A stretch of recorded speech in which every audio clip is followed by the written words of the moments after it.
now and just go in on this experience. I was talking to my friend the other day, and but he was imploring me to just like record this like on the YouTube live, or just to make it simple, cut, plain, and just like if I wanted to later, just redo it.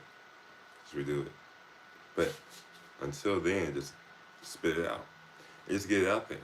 And I kind of just agree, I guess. I mean, there's no reason not to. So today, I just wanted to just talk about my first time doing magic mushrooms. Like it was. How did I start? Man,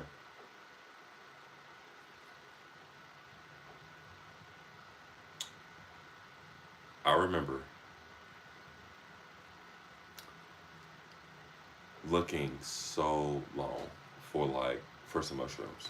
Like I mean, I was looking for years. I mean, and it seemed like impossible. Like I was having the reverse luck of everyone that I would come into contact with that was into psychedelics, because they would talk about how, man, I wish I had some acid.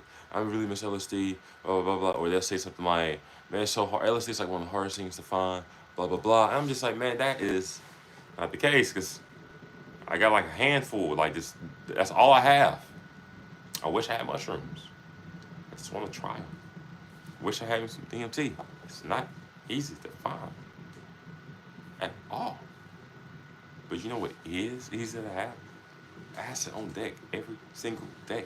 So, for me, for the last few years, I've kind of been using psychedelics for all my means of exploration when it comes to the psyche and phenomenon around the psychedelic experience.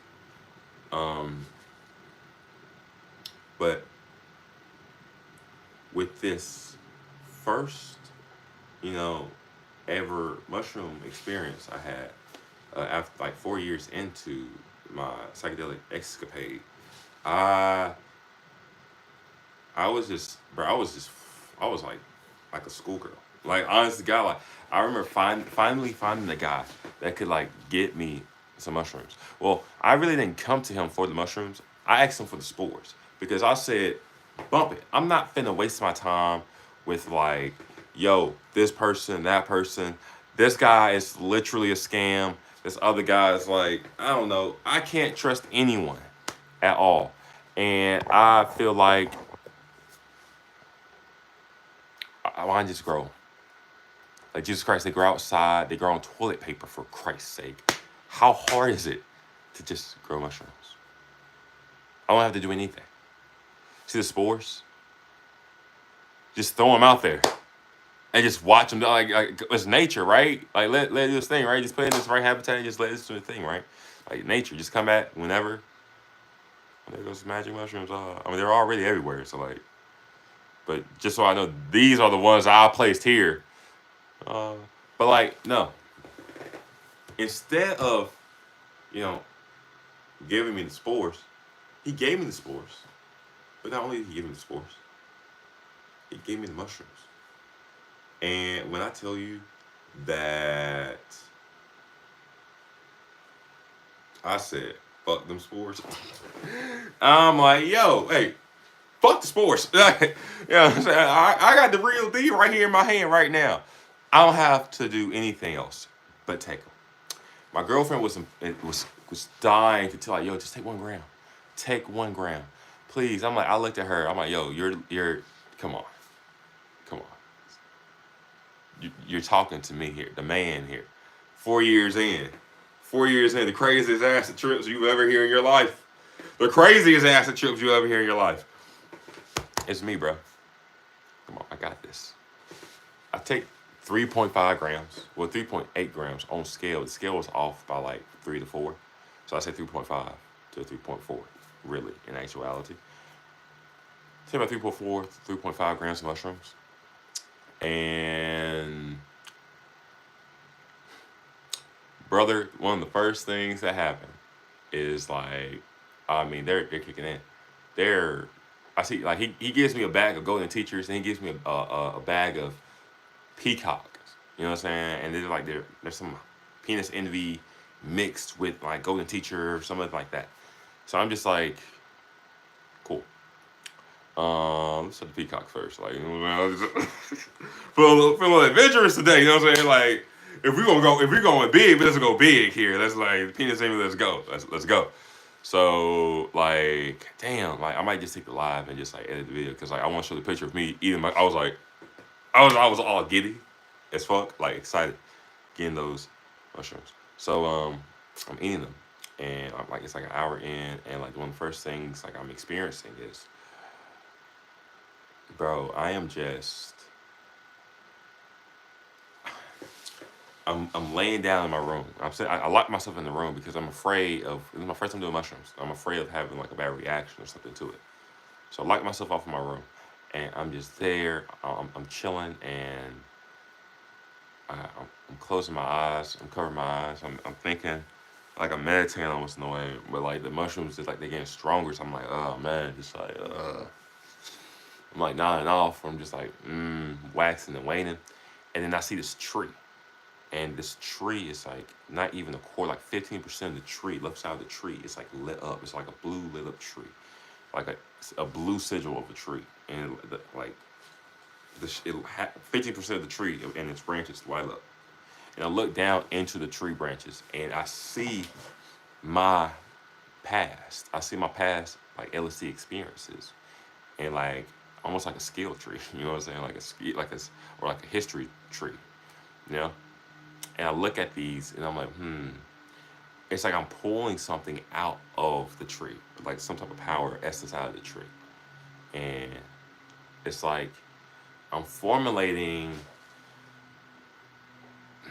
unconsciously, I just think of like my past experiences of, so I'm thinking about my past experiences of LSD. And I do this, I'm like, the word. And like, I project out into my sphere, like out of my chest, right here at this distance, like a orb, a glowing blue orb, kind of like a spirit bomb in a way. But it was like this, like you know how camouflage is, but it's like blue, white, and it's like this glowing orb, and it's just pulsating. It's like it, it's so bright though. Like it's this, the white is so enveloping. You can barely see the camouflage on the blue, and really most of the blue hue is coming from the aura, coming from the orb itself. And I'm holding this thing in my hand. I'm projecting the word. I'm holding this thing in my hand, and I see it. I see this thing that I've projected out, and I can feel the power in it. It's just pulsating with energy. And I pull this energy within myself, and I'm moving it throughout my body. I'm moving it to my fingertips, to my toes, I'm moving it to the base of my spine, and I'm going all the way up to my crown up here. It feels like when I'm going up to my head, it feels like I'm like forcing or having some type of awakening or like euphoric ecstasy filled experience. It's just like, oh my gosh, let's keep going. Let's focus on that. Let's focus here. Let's keep our focus here in this area. Let's keep going. Let's going and going. And I'm rearranging my focus. And I'm like, yo, I'm thinking like, you know what I can do with this energy? Do you not know what I can do with this power? I'm focusing the energy back into the palms of my hands. I'm like Kame.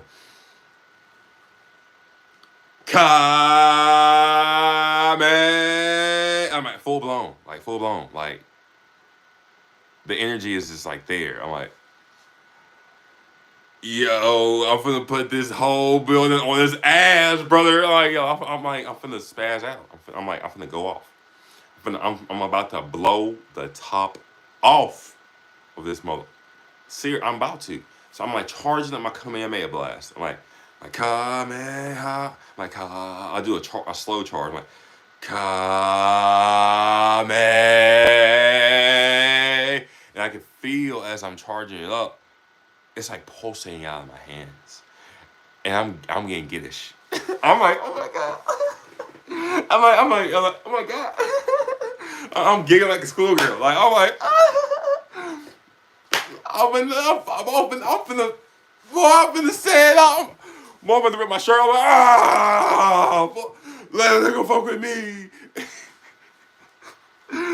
Yo, like, I'll put the comment on the hot way. I focus the energy back into my body. I'm like, man, I gotta calm down before I really do some damage. And that's when I started to really focus. I really started to get into it. I'm like, I start straight up charging, bro, because it was just like I feel like I had full control over like my energy, my full like chakra or whatever you want to call it, my my spiritual psychic state. I feel like I had so much control over my psychic energy that like I could do anything, project any type of experience out from within myself, and I could just like, bro, I could go Super Saiyan right now. Let's go, and we going, bro. I'm feeling it. I'm like, and this, I'm like, the whole skit of like Super Saiyan 3 coming up in my head. I'm like, it's to go further beyond. I'm like, but no, that's not what I want to do because, nah, that shit corny. I'm like, nah, this is too corny. I'm like, this is cool. No, I'm gonna save this for next time. I'm definitely saving this into the memory banks, into the lexicon of experiences, because this shit is too fucking hard to just like not do again. Let's go back. Let's get serious. So I focus the energy back. I'm refocusing the energy, and I'm just like, and that's where it gets intense again. Like it stops the whole kitty. Like it's like it felt powerful before. It felt like amazing, euphoric. It felt like, whoa, I never felt energy and power like this before, but in a different way. It felt like I was covering my body in like a shield of energy or something like that, like in the shield of power. And like I was really focusing my energy on right here in my stomach and in my chest is where I was focusing a lot of my energy when I was like, and it was like enveloping like my body. But like as I'm focusing, as I like decide to like get, I guess, more serious and like I guess meditate, that's where all the energy goes straight here. And it was like another type of experience. It was more euphoric, it was more transcendental, it was just more peaceful and quiet. It's just like, this is it. This is like staying in the sauna and just being complete. Like, I don't know, man, you just got like a full tissue massage. Your bank account just hit and you're just, everything's in the green. Life is good. Like everything's just said and done for, and the only thing you need to worry about is how you can relax even more. Like it felt that euphoric. It felt that relaxing. It felt that just like peace, just peace. And I was on the Discord. With by myself, and like my buddy came in, Blue Flame. And he started playing some Pink Floyd because he saw that I was tripping. And he goes, I'm playing some music for you, brother. You know what I'm saying? Chill out. You know what I'm saying? Relax and shit, you know? And like when he started playing that music, I was like, man, I was talking to him about my experiences and what I've been experiencing with the Kamehameha and the energy flow and all that whatnot, and me focusing and feeling so at peace and whatnot. And like the mushrooms making my ego feel like like it's uplifting my ego, it's raising my ego to these highest highs and these highest extents, and it's bringing me back down to earth. Like it's killing, like it's giving me constant ego that's ups and down. And I'm talking to my friend about it, and he plays Pink Floyd, blah blah blah. He plays "Have a Cigar" by Pink Floyd, and I cover my eyes, and I could see this flame, this blue flame, circling around and around, and it's the flame illuminates itself and becomes brighter, and it becomes like this bright orange reddish flame, and it's getting brighter and brighter, and it's like more pronounced. It's less like first it started off one of those images like what you see when you cover your eyes after you've seen like a bright light or something. You can still see like the light in your retina or something. You see the blue there or whatever color there in your eye, like a little ball of light. It was kind of like that, like traces of it, and then it was spanning off into like something more vibrant, more clear thing. And when that was happening, it was like getting clearer and closer, and like it was like pulsating almost.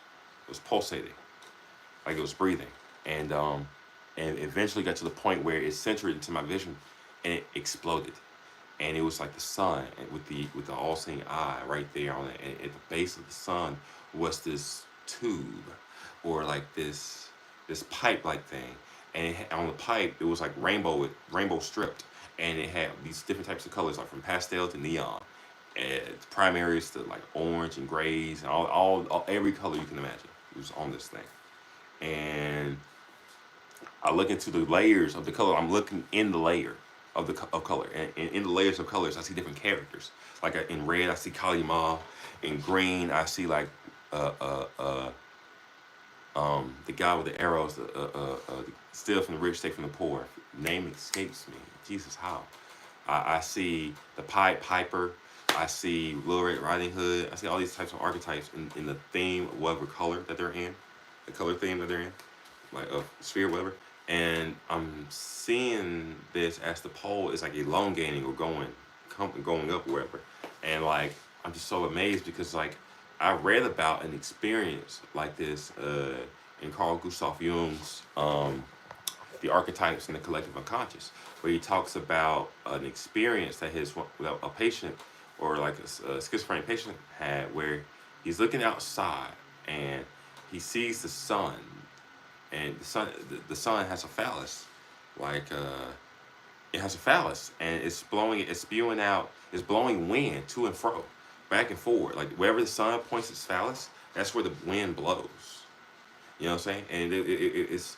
And Jung talks about how he read years before this that like there was like some old ancient text or something, some old writings about a Greek cult that had visions of the phallus of the sun. The phallus had visions of the phallus of the sun, and the sun would spew out blood from its phallus, and wherever the blood would spew, that's where the wind would blow, and that's also something. It also meant something else, like the blood was fertilizing the land, or some, I don't know. It escapes me. I forget. The symbolism truly does escape me, especially when you get deeper into the older understandings and expressions of the myth, or myth of the vision of this experience, of the psychic experience. Because what Jung describes in from the ancient text to the patient is extremely similar, extremely so strikingly similar that there has to be a cause and a reason for it, like a collective reason, a collective psychic conscious reason, unconscious reason, a collective psychic unconscious reason for this phenomenon, for this experience to be reoccurring and to be happening.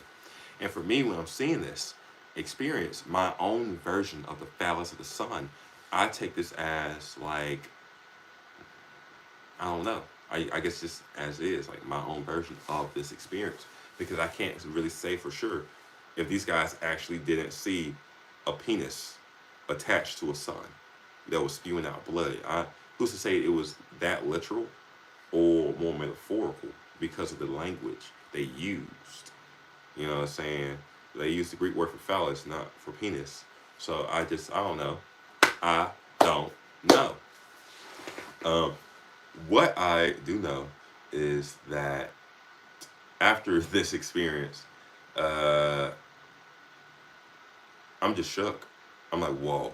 I'm like, whoa. I've never seen a vision that was so clear like that, but that was so visual. It was that visual, but so clear. The only time I seen something that clear was when Kali Ma came out of the phone in physical form and was touching all over me, grabbing my hair and all types of things. And it was just so visually clear.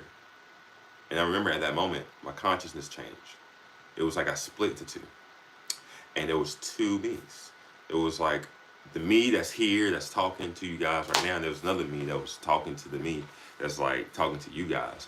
Like the other me was like saying all these other things, like telling me this and this and that, and like, bruh, just oh my god. And it was saying, I think it's a lot like, bruh, like you locked yourself up in the room because you thought that you was gonna trip out and like, hurt your girlfriend because this is your first time doing mushrooms. No, you're not a schizophrenic. And even if you were, that's not really how mushrooms work exactly. If you want to hurt your girlfriend, you will be hurt your girlfriend. Trust me on that. You don't need mushrooms to hurt your girlfriend. And I'm like, I guess you're right. Just go outside, take a breath, relax. She's out there watching Breaking Bad, bro. Relax. I'm like, you're right. She is watching Breaking Bad. Let's go out there. So I sit down out there. I see my girlfriend on the yoga ball. She's bouncing on the yoga ball. Bouncing on the yoga ball. And I'm just like, there tripping my balls off, like talking to my other side or talking to my higher self or my consciousness or whatever. And it's saying, or the mushroom. And it's saying to me, so like, so let's get to it. I can be whatever you want. I could be Kalima. I can be Prometheus. I can be Jesus Christ. I could be the aliens. I can be aliens, yeah. I can be Cthulhu. I could be your mom. I could be Pythagoras or Socrates or some type of philosopher. I could be anything. I could be the mushroom. I could be Terrence McKenna. I could be anything. What do you want me to be? Like, how do you want me to come to you? And I'm like, are you really? And I'm like, are you really asking me what form I prefer for you to come to me as? Are you really coming to me and giving me a choice and an option? And it's like, yes. Yes, I am. And I'm just like, what? It's like, of course I would give myself an option to choose what type of experience I want to have. But I've never had a psychedelic experience that just came out to me and just asked, what type of theme do you want? What? Like it was going through the themes like in my mind mentally. It was a mental image, like it was going through the themes like a slideshow. Like I can go be Kalimaj, I can be aliens, I could be Cthulhu, I could be dude, like whatever, it could be anything. I could be a mandala, I could be anything. I could just be this. I could just be your consciousness, and just have a pure, boom, right here with you. It's all about whatever type of experience that you want. And I'm just like, whoa. Everyone talks about the aliens. They like, see what they're about. Yes. And like, man, he's like, yeah, good choice. All right, let's go. And immediately, the whole thing changed. Like, everything went dark. It was like, it was bright. Everything was bright before. Like, mentally, it felt bright. But then mentally, everything just went dark. And then all of a sudden, I could close my eyes. And these geometrical aliens with, like, reptilian eyes, big heads, and could, like octopodal tendrils for mouths. Like, when they would laugh, I could see the 4 tendrils spread out. I could see their teeth and everything, the little hole that they have for a mouth, like, oh. And it had like this, sometimes it would have like this weird monsters like laugh. But like most of the time when they, like, that's when they really laugh hard. But most of the time they sounded like frat boys. They sounded like frat boy, like there was 2 of them. And then there was like joshing around. They're like, what's up, brother? Like, what's up, dude? Look at this guy. Like, this guy right here. Like, they're literally joshing with me. They're pulling my string. They're like yanking my chain. They're like calling me monkey and like human and shit like that. Like referring to my species and shit. Like, I was like, and they're putting like, man, you don't got the. And every single time, like, I take mushrooms ever since this first trip, every single time I take mushrooms, aliens, some form of alien. Every mushroom has a different alien in it. It's a different form. Like Blue Minis got like these reptilian-like motherfuckers in there for me. Golden Teachers got like the classic Paul gray-like aliens there. They also have like kind of reptilian-like eyes. The peacock hybrids that I had tried, like a they had like a robotic, like, well, not robotic, they had more like a technical, like octopolo like type thing going on with them. Like every single time I took the peacocks, they would have like these octopolo tendril, like they were just like octopus, like aliens. You know what I'm saying? And the attitudes were different. Like they were always joshing me around. While the golden teachers, there were always a group of them. Every time when I took the golden teachers and like saw the aliens from the golden teachers a few times, it was always a group of them, and they were like, "Let me show you this. Let's show you this. Let's show you that." And they're like they're trying to pull me into something. You know what I'm saying? The other two, they're trying to pull me into something too, but like they're not doing it in the same way like as the other guys. The other two, like they're poking my ego. They're like, you ain't got the balls. Like, look at this big man. He ain't got the balls to go in the dark and just sit there and wait and see what happens. He don't got the gall. So yeah, they do that, you know. And it was just so crazy how like in that experience alone, I got to choose the theme of the mushroom. I got to choose the archetype. I got to choose the experience I wanted to have. And I've been thinking about that ever since I've been tripping on psychedelics. Like, yo, if I had that much control and that much power over it, like, let's go back to that state and let's talk to that me again. And let's see what it's like with that guy. And like there's been times where I went back to that state before, but it's not exactly to that state. Like when I would break through, like when the other two guys were like when the two aliens would josh me around or coerce me to go in the dark, and I would have an experience of like a breakthrough or something. Uh, it was like I'm connected back to like that sense of oneness and whatnot, right? But I'm not separated from it like I was when I first took the mushrooms. It was like that experience of oneness where that all-knowing thing was separated from me in my first experience compared to this other one. So yeah, and there's so many more. So you know, only cut this short, and just like that was it. Like that was pretty much me choosing my archetype. It has so many implications of like, what does this mean for the psyche? What does this mean for the imagination? What does this mean for the psychedelic experience altogether? I mean, is this clearly just saying that the psychedelic experience is merely just projections of consciousness of the contents of the unconscious and consciousness, and that what consciousness really is more of a progenitor of old and new contents and ideas. Now, how these things are progenitor and how are they created and how would they exactly come from? To say that they exactly come from consciousness or consciousness does not receive them somehow, uh, who's to say? I mean, I guess it makes more sense to say that consciousness creates these ideas, these new ideas and fantasies and so on and so forth. But if it creates these things off of past experiences and mixing things and trying to create nuances constantly because it's forever changing, forever becoming thing, um, does that mean that consciousness is truly like this, or not really consciousness, but the psychedelic experience itself is truly like uh, it's not a exploration to different realms as it's perceived to be, or maybe when people say that they go into different realms, it is like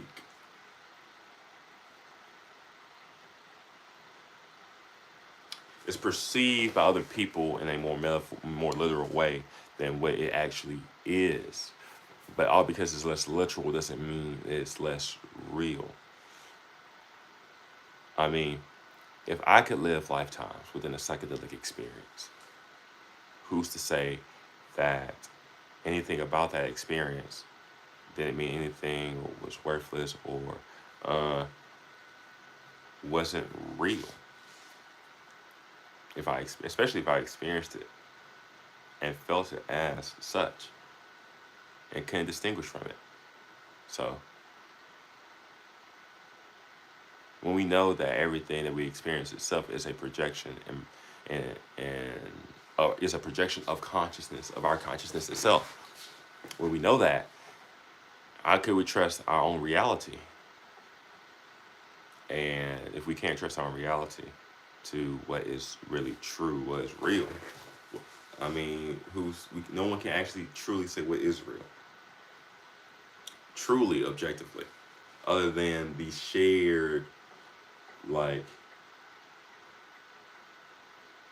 the shared phenomenon or experience of the community. Yeah.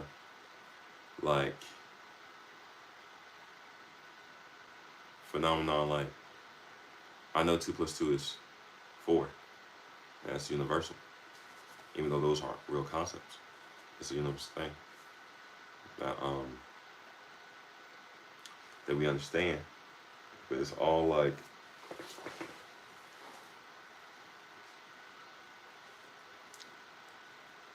it makes sense. It makes sense, but it doesn't.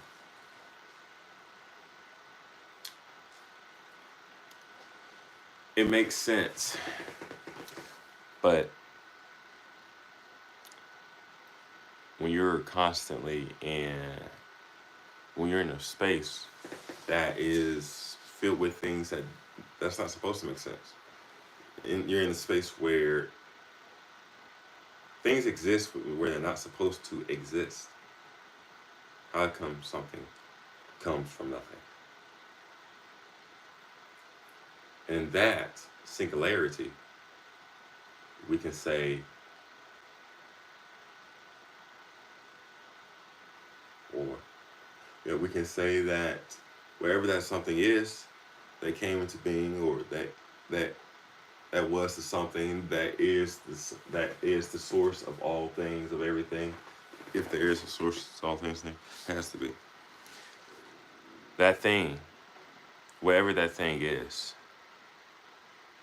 has to be some form of consciousness. Because for what all we know for consciousness is to be something that is forever changing, in a way self-creating, and for all we know, to our understanding and our existence and our experience of it, you know what I'm saying, to our own personal experience, all there ever has been. Because once you're born, that's the start of your experience. And everything else that came after that is relatively irrelevant. Because now you are in the now. You are the now. Now. Consciousness mirrors reality in that way, in such a similarity that is in such a striking way that it sounds like Boulder Dash or lunacy to say that reality, the source of reality, is consciousness itself, especially without any type of backing. But how could anything form anything without some form of like behavior? And any type of behavior is either it's behavior, unconscious or not, meaning it is a type of being. Not saying being as in conscious being, but being as in an object of being, an objective being, and the being that is objectively there.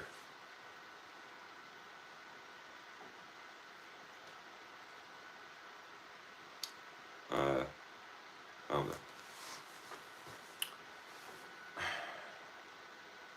So it seems like a fundamental truth, if anything, if it could be anything. But yeah. It's crazy how consciousness works. And I'm gonna need to go on more psychedelic experiences in search of truth to really unravel that question I've been having for the last 2 years about the mushroom. And I guess about psychedelics in general. So yeah. Thank you for tuning in. Peace.